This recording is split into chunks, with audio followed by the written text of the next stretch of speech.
they were talking about T20 finals day last year in the UK, and 79% of the carbon emissions that day were from staff and spectator travel. So that's kind of a big one. I haven't seen tackled is sponsorship and taking fossil fuel sponsorship, because obviously the ICC have just I think it was last year, they re-signed their big deal with Aramco, and those kind of it just seems so wrong that cricket's signing up. I guess the fossil fuel companies have the most money, so that's all they're thinking about, but I don't think players realise how much power they have. You know, if they got together and said, no, we're not playing, you know, this air pollution is absolutely dangerous, I don't care what that gauge says over there in the corner, or this is too hot, it's really unsafe. In a way, players have a voice that spectators don't, because I've seen lots of grounds where there's no cover for spectators. So spectators are sitting out there sometimes without huge access to water, in intense heat, but they don't have a voice in the same way that the players do.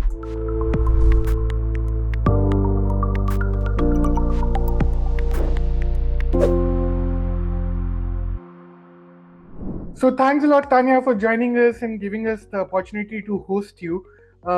My first question to you would be that, as a sports journalist and somebody who's been working on, say, sustainability for a long time, how do you see the relationship between cricket and climate change evolving over the last couple of years? Well, I think it's been very slow kind of for cricket and for kind of cricketing authorities to realise there's an issue. But I think slowly things have started happening. Quite often it's happened not from a national board level, but kind of lower down. In the UK, that's meant individual county clubs, and sometimes kind of at grassroots level as well. And we've also seen examples of players speaking out, which I think we might come to later with kind of Pat Cummins in particular. He'd kind of be the main voice. And then in the UK, the ECB launched a sustainability strategy. I think it was at the back end of last year. So it's kind of slowly kind of people are realizing that it's an issue, but, you know, slowly. Right. So, I mean, to go into more specifics, what are the challenges cricket as a game faces vis-a-vis environment? I mean, say, in terms of carbon footprint of the game, venue sustainability, all those kinds of issue. Where does cricket figure in all these things? Yeah, well, I mean, I guess you say obviously cricket isn't, you know, can't provide a salve for world issues, but there is a lot it can do kind of within its own borders. I was actually on a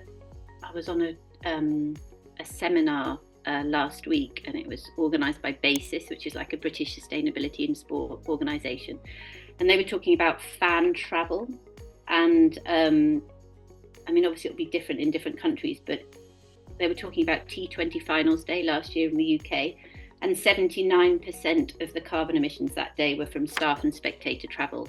So that's kind of a big one, which authorities can try and get hold of. And it's talking about things like public transport, car sharing, providing kind of ways for spectators to get to and from the ground. And they were saying that that's kind of a double win, because you're reducing the carbon footprint, but you're also reducing air pollution because you haven't got so many vehicles coming in and out, and you're making it a nicer environment for fans, as long as it all works. Obviously, when it doesn't work, it's a nightmare for people when their public transport doesn't turn up, but also a nicer environment for the people who live near the ground, because they haven't suddenly got loads and loads of traffic jams and loads of vehicles coming in. So there's kind of spectator travel, which is a big one, and then there's things like how are you getting your energy? Could you use solar panels, water storage? How are you getting your food? Kind of loads of things around there, really. And then there's also kind of on the side the ecology of the ground. Can you make it greener? Can you make it nicer for wildlife? So it's kind of, I suppose, all the things that you would think about in other organisations apply to cricket as well. And how are different governing bodies of cricket and, say, government as per se dealing with issues like this? I mean, are there concrete steps being taken in that direction? Well, I've got to say, I'm not 100% sure on all the boards. The last time I looked, only people who had a concrete strategy were the ECB. Australia were planning one, I think. I haven't heard anything about the other member boards. This interview has made me thought, oh God, I must actually check that up as well. But I haven't heard anything from anybody else. I mean, some of it is a matter of money. You know, some of the boards obviously have far less money, so I guess to them this wouldn't necessarily be a priority. Obviously, I think it should be a priority. ECB strategy was quite good. There wasn't any more money behind it. That was kind of the main thing, but it was a kind of a way of looking at the problems that I thought was pretty decent. I mean, the one thing that I haven't seen tackled is sponsorship and taking fossil fuel sponsorship, because obviously the ICC have just I think it was last year, they re-signed their big deal with Aramco, and those kind of fossil, it just seems so wrong that cricket's signing up. I guess the fossil fuel companies have the most money, so that's all they're thinking about, but you know, the fossil fuel companies are obviously fueling climate change, which is what threatens cricket's very existence. So I would like to see governing bodies not doing that, but I don't expect to see that anytime soon. So I mean, it's an interesting point you have raised, and when you talk about climate change, cricket is a very demanding game. You need to be on the field, practice for hours, but we're seeing rampant extreme weather events. You have droughts, you have floods, you have heat waves. How is that impacting players? Because I mean, not everybody has, say, facility or accessibility to better conditions. Yeah, exactly. I mean, I think you sort of have to divide it between grassroots players and international players. Obviously, international players are protected to some extent by television because the television cameras are on them. But on the other hand, there is a lot of money behind the games that they are playing in. So there's a lot of pressure from the boards and from the ground authorities for them to play. I think probably the main two things that are an issue are air pollution and heat. Those are kind of the main two things that are affecting them on the field. And we have seen players start to speak out about that. I know Joe Root talked about feeling like he was swallowing, what did he say? Or choking on air or something like that. And it was the 2023 World Cup when we saw players really struggling for breath. And then also heat. And I think I've seen in the IPL the players wearing the kind of the ice collars and all that kind of stuff. And again, that's something that the top players will get, whereas whether you've got players playing at grassroots levels or children who are more affected by heat, they don't have those same protections. It's the PCA here in the UK, but when they had a meeting of the kind of international unions from the different countries, I think some of the South Asian countries don't have unions, do they? But air pollution was one of the main things they were talking about. So I think that actually worry about player health may be a way of connecting the climate crisis to what's actually happening on the field. Right. And it's also important that the similar facilities is also, trickle down to people who are on the grassroots.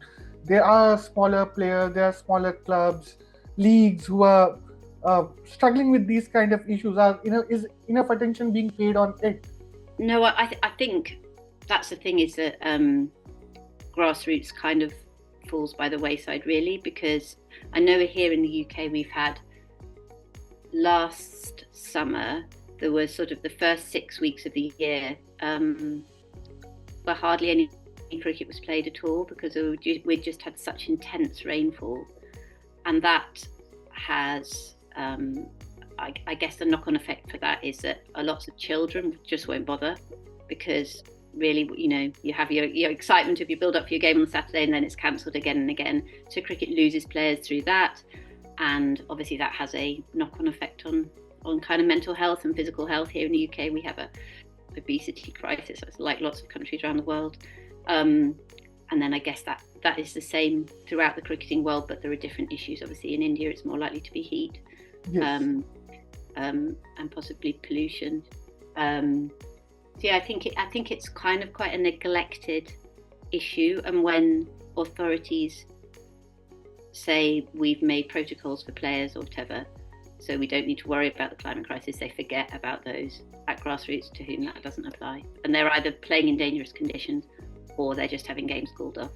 So, I mean, over the years, last couple of decades, sports in general has become a year-round activity.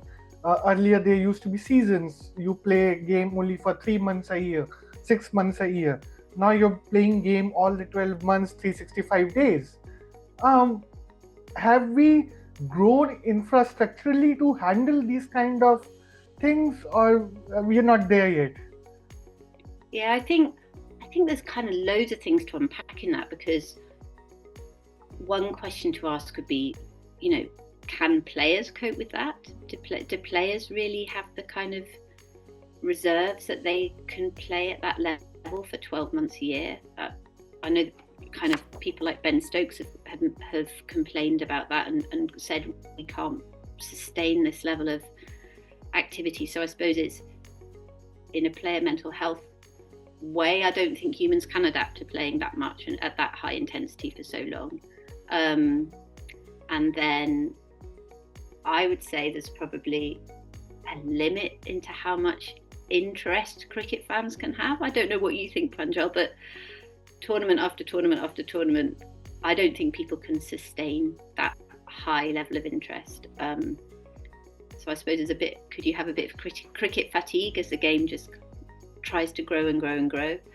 And then in terms of kind of, I suppose more of an existential question was, do we want cricket to grow and grow and grow in a world of limited resources where we are in an emergency? Is that actually the right thing for the game to be doing? Right. And also because, I mean, it's leading to mental burnout, physical burnout of athletes. And now slowly and steadily it is being recognized, but still no concrete steps are being taken in that direction. I mean, recently we have seen the trend that now the teams carry, say, a psychologist or a psychiatrist with them, but this was not a condition, say, 10 years ago. No. Well, I guess it's good that they've got a psychologist with them in any way, because it's such a mental game, taxing game mentally. Sorry, but yeah, I think mental burnout and the fact that you're not with your families for all that huge amount of time, it's just not very sustainable. I think you'll see players have, if it continues at this rate, I think you'll have players having shorter careers or just saying, I'm just going to play, as we have seen, I'm just going to play white ball or whatever it is. Right. So, I mean, because these players are also somebody who you look up to.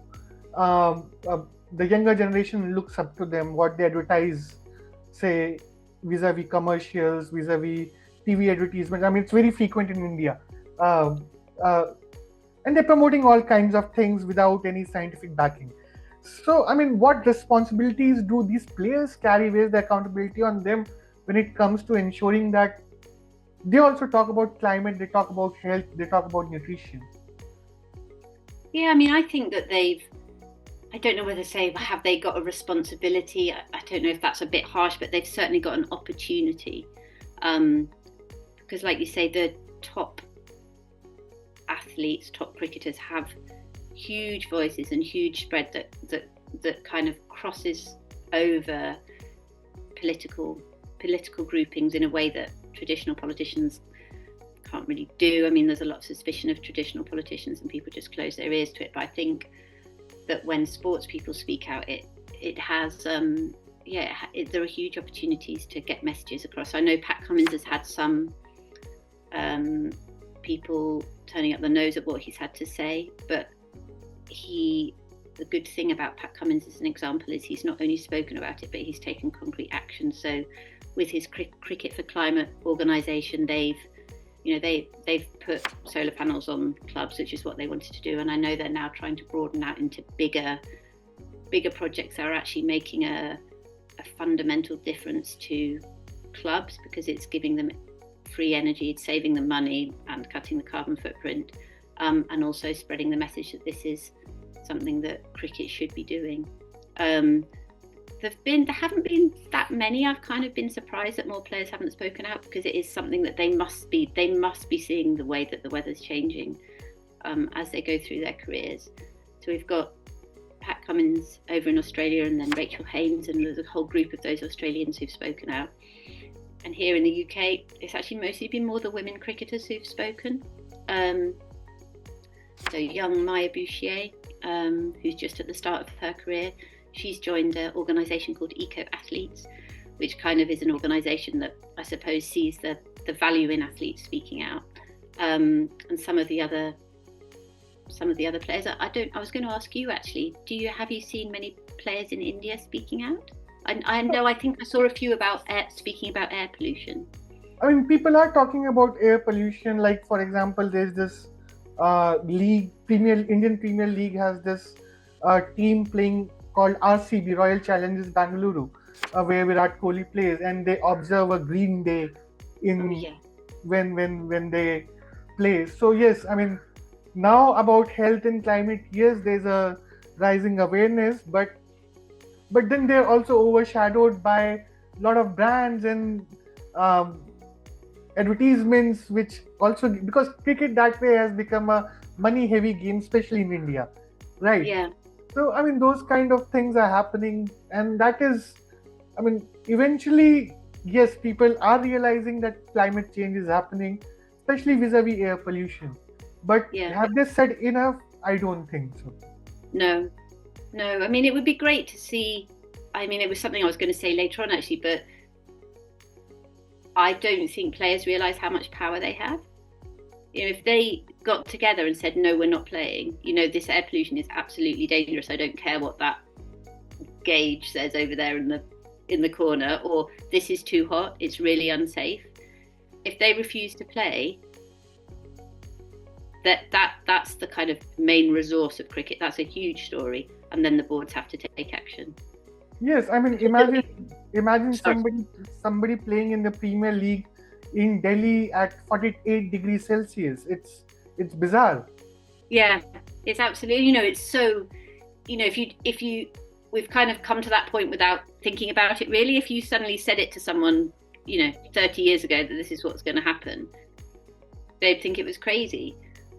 But the other thing I was going to say is, in a way, players have a voice that spectators don't, because I've seen lots of grounds where there's no cover for spectators. So spectators are sitting out there sometimes without huge access to water, in intense heat, but they don't have a voice in the same way that the players do. Right. So it would bring me to my last question. I mean, as a journalist who has been doing work around this, writing about cricket, what would be your advice to these bodies, the governments, the clubs, and viewers, spectators in general? Wow, that's a big question. In terms of players, I mean, there was a young teenager here called Ines Fitzgerald, and she was given a place to go and run in the World Cross Country Championships in Australia, and she turned it down because of the carbon footprint. Now, not many people are going to do that, but that's just an example to say that you, as players, you do have a voice. So, to kind of stand up for what you believe in, and to say if you think something's wrong, or do we need another tournament, or why are we travelling such a long way? Why can't we play sort of within more local areas? But also that you have. So I suppose that's on climate change itself, but also to protect yourself, and that if the air feels too dirty, or if it feels too hot, or if the ground is too soggy because there's been such a lot of rain, speak out. Don't worry about thinking you're going to be seen as a spoil sport or whatever, and that you and your fellow players do have a voice, and it's important that you feel brave enough to speak out. In terms of grassroots clubs, here in the UK, there's a competition called the Cricketers' Greenest Cricket Ground, and it's been running for about 4 years now, and we've had quite a lot of clubs enter, and there's been some absolutely amazing work that's been done in terms of both kind of carbon saving and in ecology. So the one that won this year was called Philongly, and it was in the Midlands, and they'd done the kind of carbon bit on the clubhouse and water saving and stuff like that, but they'd also, planted wildflower meadows, planted loads and loads of trees, and they'd seen a real change in their ground, and they'd suddenly got barn owls coming to the ground. And they said that not only was it fantastic to see the barn, the change in the wildlife that had come, but also that people came to the ground to watch the owls and then went to the bar and bought a drink and stuff. So it benefited them in so many different ways. So that's the grassroots clubs. And then as far as the boards, they just need to take it seriously. This is the massive threat. This is the number one thing that cricket has to contend with. And obviously cricket can't stop oil companies drilling for oil, and it can't change the world, but it can do its bit. It can make itself more sustainable. It can stop taking money from polluting oil companies. It can look at its schedule. Do we really need so many tournaments? It can look at, even simple things like when countries are touring, why are they going in such a weird way around the country? You can save flights like that, save carbon like that, and then all the things that we talked about to start with, like looking at your fan travel, looking at your food, looking after your fans. And actually, I've just remembered something. So the Hit for Six report, which was published a few years ago, and that kind of looked at all these issues, particularly focusing on heat, and they gave a number of recommendations which I've written down because I know I'll forget them all. So those things included heat rules, hydration breaks, youth player guidelines. They talked about possibly wearing shorts so people didn't get so hot in their clothing, but nothing's happened on that front as far as I know. Water efficiency programs, infrastructure review, what else? Looking at clean energy and becoming water neutral, a climate change education program. Now that would be fantastic if they did that. And also which I think is a big one, is having a global climate disaster fund, so that the rich countries are paying in. As in all these things, there's a huge global inequality, right? The poorest nations, the ones that have contributed least, are the ones that tend to be the worst affected. So the richer countries should be putting that money in. And there's nothing like being hit in your pocket to make people actually think about it. Right. Thanks a lot, Tanya, for giving us your time and sharing your valuable insights. Thanks a lot. Oh, it's a pleasure, Pranjal. Thank you for being interested. Thank you.